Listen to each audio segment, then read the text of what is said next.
Everyone, welcome to my YouTube video today. It's all about when cancer comes a-knocking.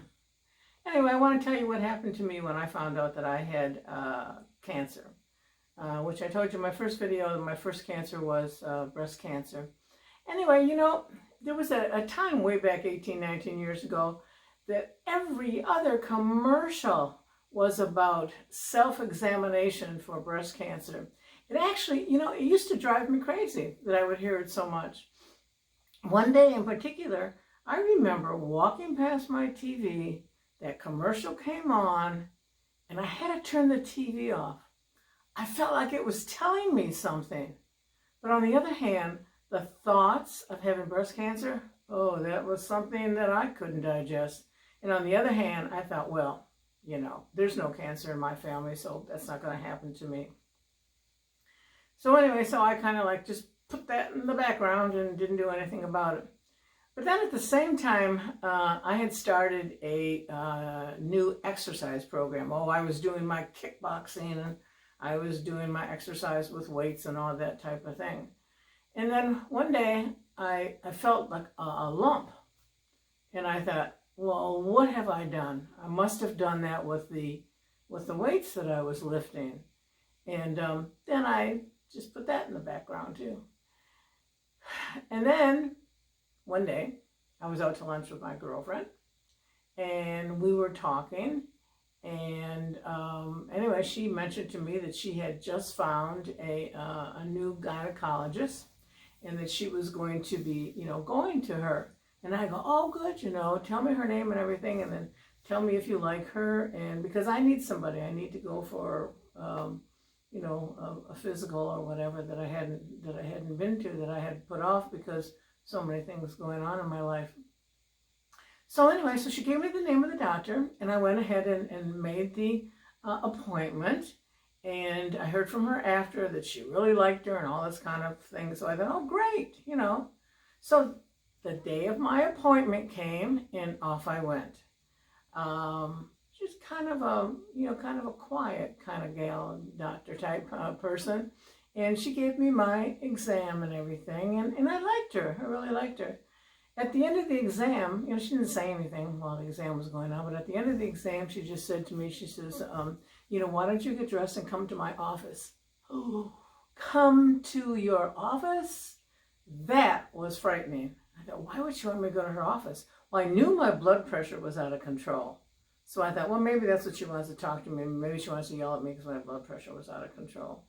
But anyway, so I did exactly what she said. Got my clothes on, went down to her office, and I sat there, and I waited a few minutes, and then she came in. And she said to me, she said, you know, she said, your blood pressure is really out of control, and you've got to get that under control. And then she said, plus she says, I think there's something else. She says, I think you need to go and have a mammogram right away. She said, I just made you an appointment, and the place was not too far from there. It was kind of like down the street, and she wanted me to go. So I thought, uh-oh, this is not good news. But I did exactly what she said. I went down to the place, went in. It was a nice place, nice building. You go in, you know, and you sign your name and you sit down, and I was really impressed. They had all kinds of refreshments. I didn't know if they were planning on keeping women there or what they were planning on doing. There was all kinds of things, you know. I usually see that in doctor's office, you know, or you know, when they do have a bunch of refreshments like the dentist's office usually do too. And I think to myself, oh, that's really nice, you know, but no, I don't want to have any kind of a drink or anything like that, because then I might have to go to the bathroom, and I don't want to do that because I don't like public bathrooms and so forth. So I didn't touch anything.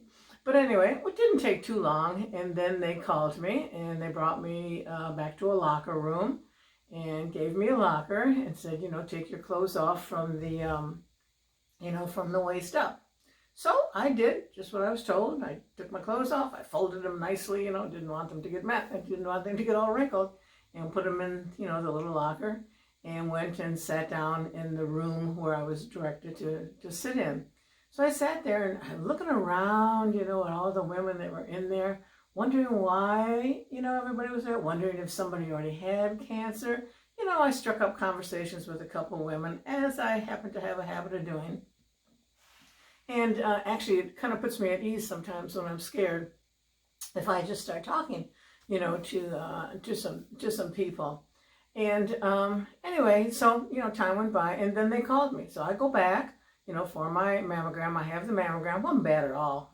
They say, some women say it hurts, this and that and the other. No, there was nothing. If it was that easy 18, 19 years ago, it's probably real easy to have it now.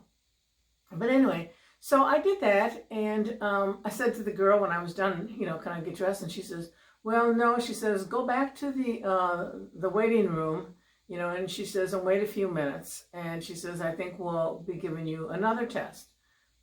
Okay, I thought to myself. I smiled, went back to the waiting room and sat down, sitting there wondering, does everybody do this? Does everybody go and have, a ultrasound afterwards, or what's the deal? I knew nothing about cancer, so of course this was bothering me. But anyway, so I went there and I waited, and then finally somebody did come, and she called me in, and we went into this huge room. I mean, huge. I can't even give you a correlation to the room. But anyway, in the room was one bed, where you could lay down to have your ultrasound, one bed, the ultrasound machine, and then over in the corner, far corner of this room, was this little lonely chair sitting all by itself. So I thought, this is strange, But anyway, I was laying there, and she was starting to do the ultrasound, and she was making all these faces, like, all these things like that. And it was really bothering me. And so I finally said, oh, do you see something? And she goes, well, I can't say. You'll have to talk to the doctor. Okay, I respect that and I understand that. But anyway, so then she was done. She asked me to go sit in that chair.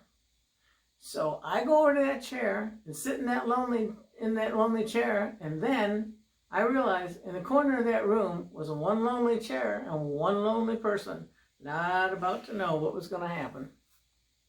Anyway, after about maybe 15 minutes or so, a doctor, prior to that, I noticed there was another door. There was a door I came in on, and then in another corner, there was a door. So, like I say, after sitting there for about 15 minutes or so, the door opens up.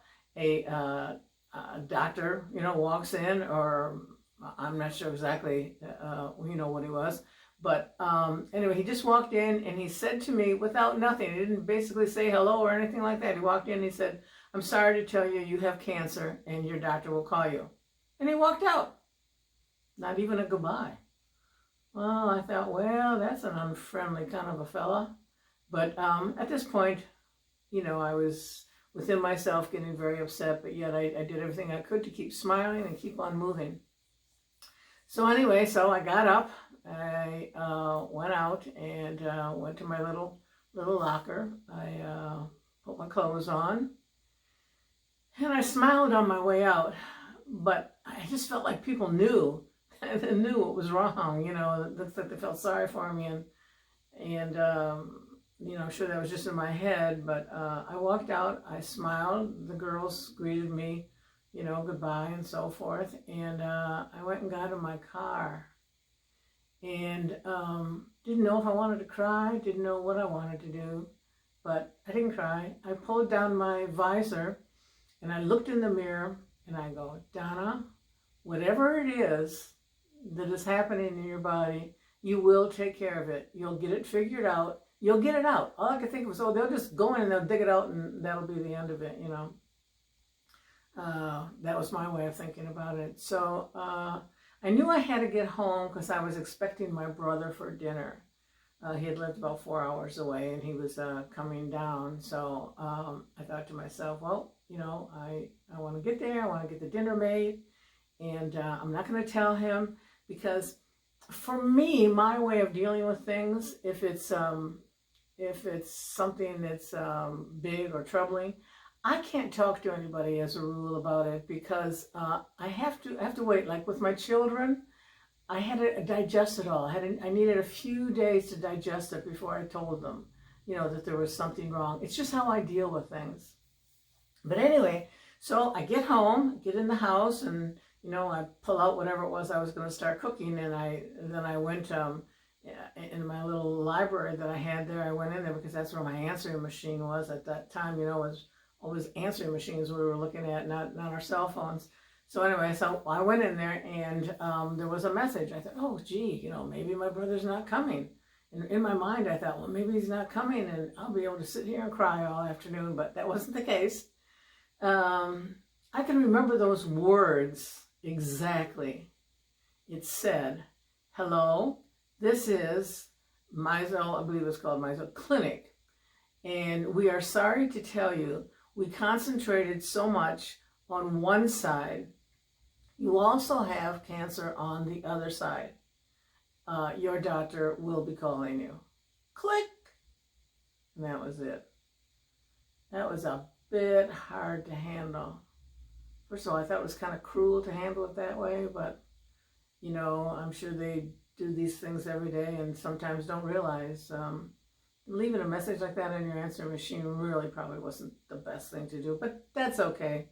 You know, you can't do anything the past or what had happened like that. So I go to the kitchen, I start getting the dinner ready and everything, you know, and the doorbell rings. So in comes, you know, my brother. Hi, you know, happy to see him, this and that and the other. And, you know, he was on one side of the counter, I was on the other, and we were chatting, and I thought I was doing really good about hiding the fact that I wanted to cry. That's all I wanted to do. I wanted to cry, I wanted to be by myself. But anyway, so finally, you know, halfway into talking, he goes, Donna, something's wrong. And then I did cry. And then I had to deal with whatever. We had a nice evening and everything. And then the upcoming videos, I'll tell you how I proceeded, you know, right after that. What is really important for me to let you know on this video is, you know, after I've gone through everything, you know, with the breast cancer and so forth, I just, you know, it's like I think of it simply, you know, go ahead and cut it out, you know, that's it, you'll be done, everything, you know, you just move on and everything's fine. You know, I guess that's my unrealistic way of thinking. But anyway,